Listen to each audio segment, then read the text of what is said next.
Well, good evening, everybody. This is CJ. I'm in my apartment in Shreveport, Louisiana. This is like the first uh, meal. I've had like quick stuff that I make really, really quick, microwave or something. This is the actual first meal that I prepared in this kitchen. So that's great. And, I'm for the most part keto. I do have some bread here because I've made this wonderful sauce, and I know that I will be wanting to savor it fully. So first off, I took this sauce out of the pan and just heated it up. And so, like, I knew if I needed some extra, as I pulled this out from the service and put it on a clean plate,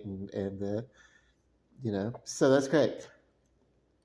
I needed to heat it up, and the reason why I needed to reheat is because whenever I do a meal, whenever I cook like that, I never really want to eat immediately. I always want to set the food over to the side and come back later once my appetite returns. Cooking a large meal or something that has a lot of components and it needs to cook for a while, it really kind of, the aromas of it really sort of satiate my appetite, and so I need to pause and let my appetite return. But uh, on the plate, I have some of these. These have cooked very well. These lemons, and they can be eaten even with the. It's almost like a savory lemon instead of a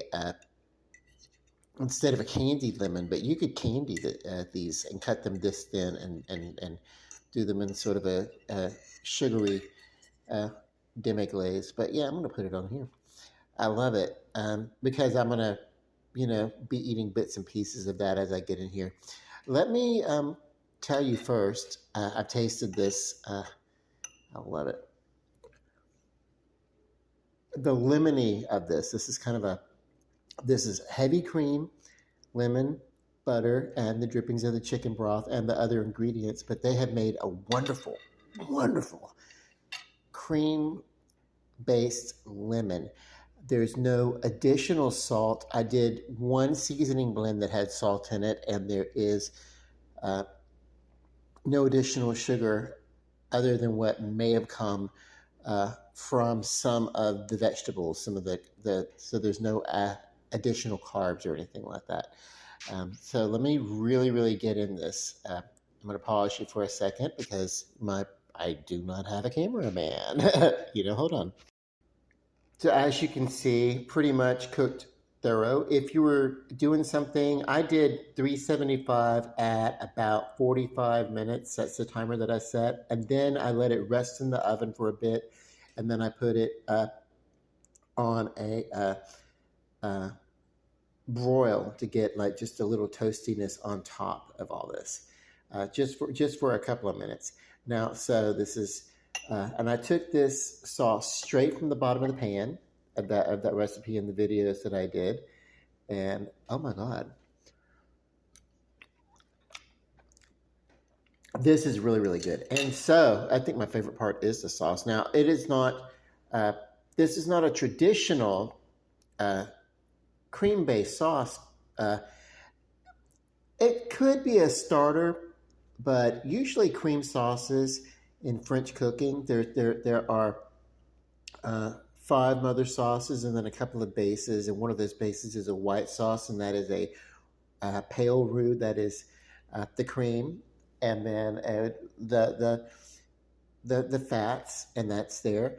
But there would be a thickening of the flour, and that's not there. I did not put flour in this. You could, but because I was using heavy cream, it's unnecessary. Oh my God.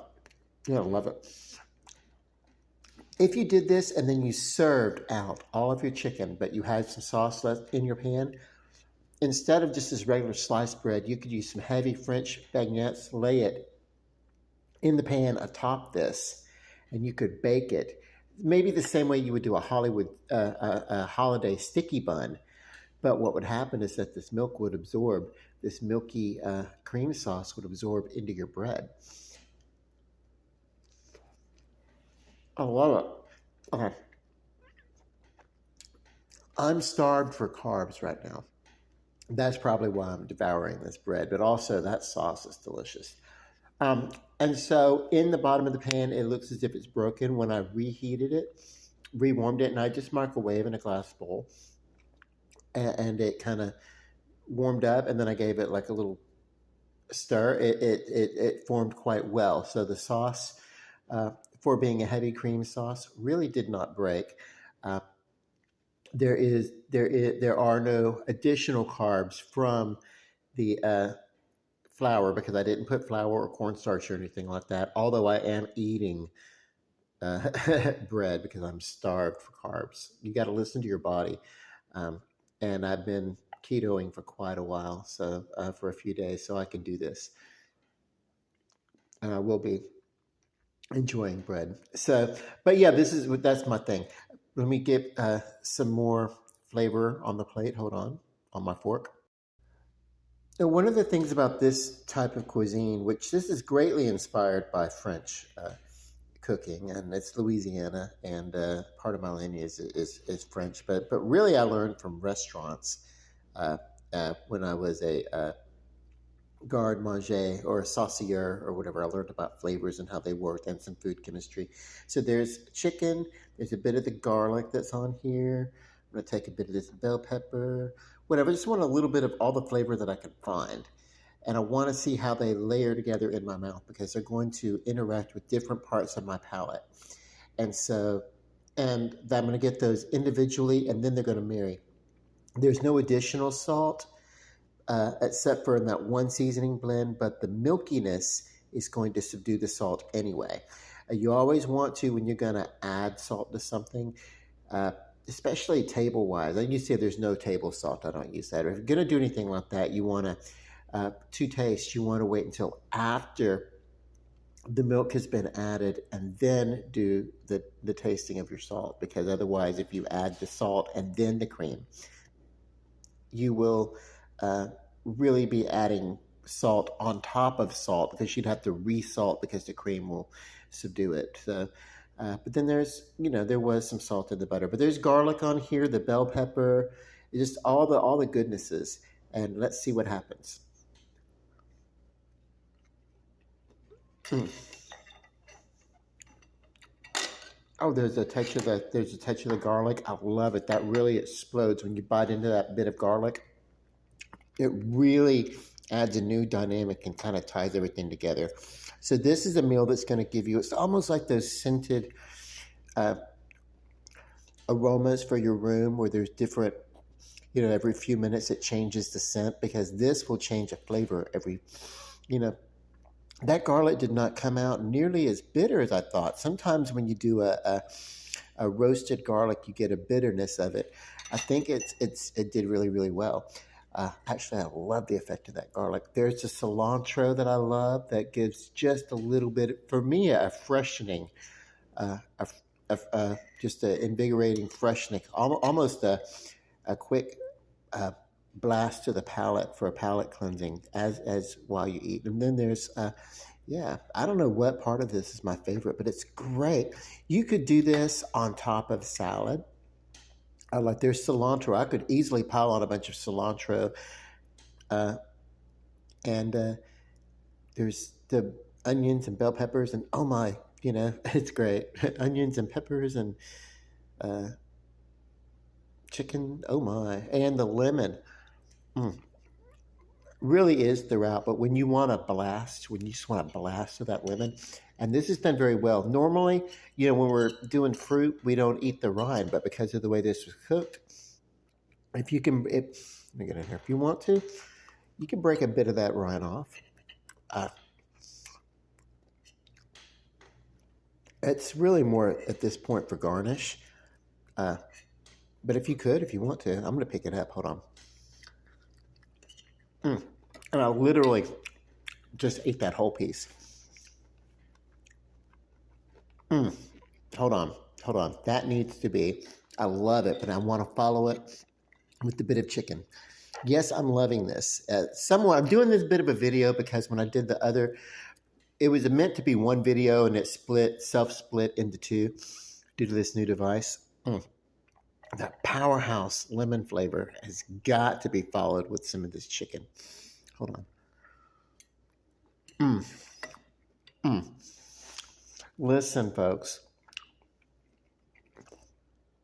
you do this recipe to pair it with the amount of chicken that you're doing and do it to taste. I love powerhouse flavor, and chicken is a bold flavor on its own, so it can handle the bold seasonings and the bold flavors.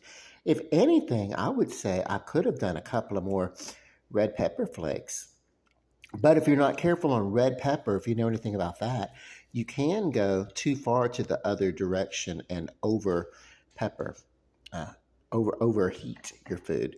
There is a subtle warmth, but I don't know. It's very to me. It's just there as an underlining uh, accent. If you were listening to a choir, a chorus of music with this chorus of flavor. I'm going to do a parable there. So the powerhouse of the lemon and the chickens and even the cilantro and everything, the pepper that's underneath it comes last. It is the last thing that I'm feeling on my palate. And when I say feel, I mean taste. It's the last thing I'm sensing. And it is you have all the high ends and then you have that underneath of everything. Underneath that, all those voices in the choir, you have this really, really soft, deep, like